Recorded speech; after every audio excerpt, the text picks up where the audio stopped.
It always comes to this.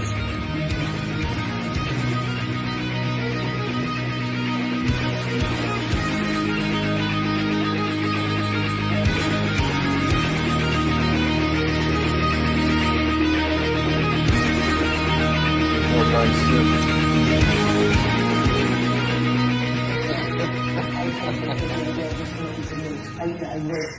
Morning guys, back again to do another tattoo progress update today. Where I last left off, I showed off session 7 on my back piece. I believe I have maybe 2 or 3 sessions left to go on that. I'm not going to show it off today just because I've got my shirt on. I don't really want to bother with it. Yeah. And you guys have been seeing a lot of my back lately anyway. I'll have another update on it next week. We're going to be doing the second pass on the blue background. I have a different idea for that. I came up with, I think, the solution to the problem of the light blue, but I'll get into that during that video. And then, yeah, I also had a session on my fingers a little while ago. They're finally almost fully peeled. It's nearly been 2 weeks. This is very normal for fingers, and you can see there are some spots that aren't in there still, and that's pretty typical as well.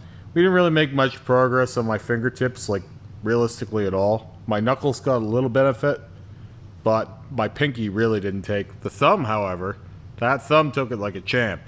So, different levels of success, more or less everywhere. That's sort of the story of finger tattoos. And as you can see, this has been over 5 years since we've done this. And it basically looks the same as it did, except the tonality has changed into more of that blue-black rather than the black. So when you do get them to a place, they more or less stay where they are, and then you can do additional passes over them to increase the overall saturation. But for me, I just reach a place with any project after a while where it's time for a break. You know, I'll get to some places. I'll get to that point in some places sooner than others. Like, for example, I have endless fortitude or constitution patience for things that aren't that painful, whereas things that are more unreasonable, you have a threshold, you know. For example, I don't mind the fact that we did, just get to it, this is now the 4th pass on this stretch of my, just this version of this sleeve, and I think that the black on that claw there has been done probably around 6 or 7 times on this piece alone.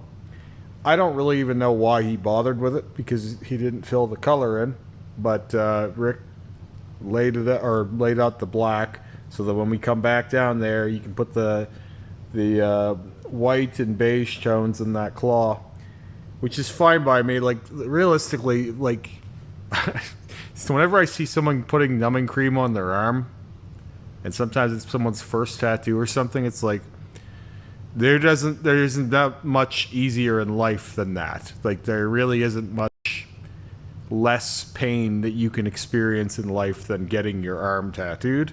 I would take that over just about anything that I do on a daily basis. I would rather sit to get my arm tattooed than I would go to the gym, for example. I experience more discomfort just in basic living than I do getting any work on any part of my arm. I'm not trying to sound like a tough guy or some kind of masochist. It's just very, very stressless. It's doesn't really do much to my living conditions either. Like, this was done 2 days ago and it's feeling almost fully healed.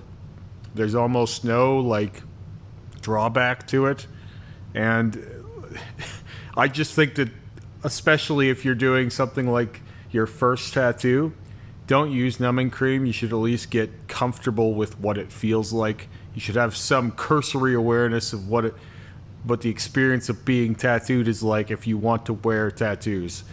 And the only reason why I'm mentioning this is because I see this daily in my role here at the shop.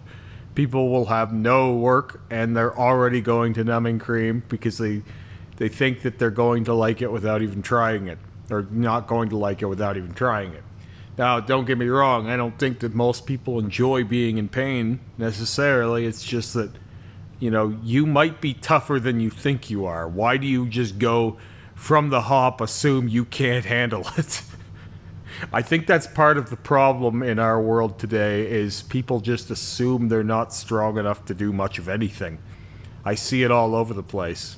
You know, I'm not gonna shame everyone for everything they're doing or anything like that, but like I think if people were a little more sturdy, or at least gave themselves a little more credit for being sturdy, we would have less issues overall. You know, it's just my thought on that. So anyway, obviously we did another session on this, and Rick really hit the elbow this time. That's probably the most he's done on the elbow in one session, but my elbows are famously calloused, and no matter how many times we do this, it seems like that shiny spot will come back. I mean, I've gone at it with a loofah. I've considered chopping the fucking thing off and trying it that way, but a lot of people's elbows, they get these callus spots. I've got one small spot on my knee like that too, and it just it takes ink, but it doesn't show it the same way, which is a different thing, by the way. And because that callus is pretty thick, like I have these spots on my thumb here, you can kind of see, it just doesn't show ink very well, even if it's been saturated a million times. I had a tattooer comment on one of my videos of my color on black sleeve with Rick, and it was something like to the effect of like, why did you leave the elbow out? It's like, there's no part of my elbow has been left out, but my elbow has been tattooed more times than most people have been tattooed.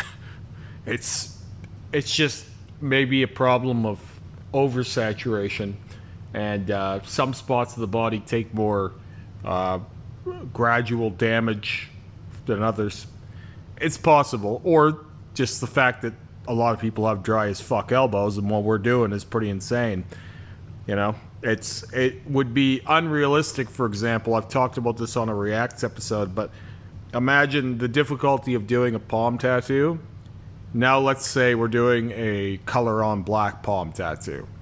What do you think that's going to look like? It's probably not going to look like much. And if it does look like something, it's not going to be as clear as it would be pretty well anywhere else on my body. So I think in some way, temper your expectations when you're in the extremities of things, right? Maybe don't plan to do a color realism portrait on your fucking blackout elbow. I mean, I'm not saying you can't do some version of color realism on blackout, though I think that might be the hardest thing to do, because that's so many soft tones, and soft tones seem to be the hardest ones. I just would plan around placement when you're considering this stuff, because every other part of the sleeve is doing better things than the elbow. And there are still trouble spots, more or less, everywhere. There's some spots that need to be brought up to speed, but we're getting this thing under control. There's some spots, believe it or not, that have still only been done once, and some that have been done twice. And as I said, all this color was now done for the fourth time. And that's primarily because Rick wants this arm of the monster here to be in the foreground. He wants it to be closer to the front. There's all kinds of depth play, even in the color choice. The stuff that is supposedly closer to the front in lighter tones and with highlights, and then the stuff in the back with darker tones. It's, like I said, like slaying a dragon with this thing. Definitely, if you weren't in it for the long haul, I would never advise to start such a crazy project. But for me, it fits, and I like these sessions anyway. Like I said, I would rather have my arm tattooed than wake up and do my pull-ups and chin-ups and shit like this in the morning. So, in fact, the thing that I dread the most in my life is my workout, not my tattoo session. I think it's maybe because I feel like it's me time. I get to relax and recover from the week when I'm getting tattooed. Whereas working out, you're an active participant in it, and you nothing happens just by being there. And I can just be there for anything. At this point, I could just be there for a train running me over, it feels like some days. And I actually think that if I were to stop getting tattooed on such a regular basis, those things would probably reverse. All of a sudden, workout would probably be easier than tattoo, like it is for most people. It would probably be the tattoo would be the thing I was dreading because I wasn't in it so often for so long, you know? I think pace breaks are what make these experiences feel worse than they actually are. So, while I'm in this terrain, I just wanted to bring up, as I'm getting more and more of these stupid comments about cancer and fucking shit like this, because biased research is being done by half-wits all around the planet. I would ask the people doing research on cancer stemming from tattooing, what was their inherent idea going into that research? I'm going to say huge quotes. What was the bend? What were you hoping to find? Were you looking for good things? Were you looking for bad things? Why were you studying it? That's always what should be asked first. Because if you go into something necessarily hoping to find a result, you will find it. Here's a tip for you guys. Life gives us cancer. I've seen studies that eating eggs can give you cancer. I've seen studies that drinking milk can give you cancer. I've seen studies that our air is giving us cancer. Stop fucking talking about it. It doesn't matter. None of that stuff matters. And you know what's going to give you cancer faster than tattoos? Thinking about getting cancer every step of your life. You know that old thing about, like, your grandmother, she lived to be 95 and she was a chain smoker, binge drinker, talked shit her whole life and ate bacon and eggs. You know why she lived that long? And you know why she was sharp as a tack at the end? Because she didn't worry about dying every fucking day. People who worry about dying every day may as well already be dead. If you're planning your life around not getting cancer, you're probably the person who's going to get it. Because you're putting all your energy into it. If you believe in a little thing, if any part of Manifest Destiny or Black Magic or any of these other, what do they call that at one point? The book that came out, the Power or whatever the fuck it was. You can create some of your own problems, right? So, for reference, just so we're keeping this 100% clear, my son's mother died of cancer when she was 25. It can happen for any reason. It can happen when you're young. It can happen when you're old. There's nothing that your life choices are going to do to prevent it. I'm not telling you to go out and fucking smoke 6 packs of cigarettes a day with reckless abandon. But you know what? Reckless abandon and just gung-ho going at it is sometimes the safer bet, it seems like. The people who live the roughest, toughest, wildest lives often outlive the people who spend every moment in fear of what might happen. It just seems to be the case. And by the way, I've got a birthday coming up here, and I keep thinking to myself, how the fuck am I not older than I am? Like, when I look back at all of the things that I've been through and done, and the positions I've been in, the places I've been, and even the ways I've looked, the things that I've changed my mind about, the different kinds of lives I've lived. I got very, very good at DDR when I was young. I was a karaoke singer for a while. I've been engaged 4 times. I've managed several businesses. I've had several bodysuits of tattoos. I have a fucking nearly 16-year-old son. I've been all over the world. I've done all of these things.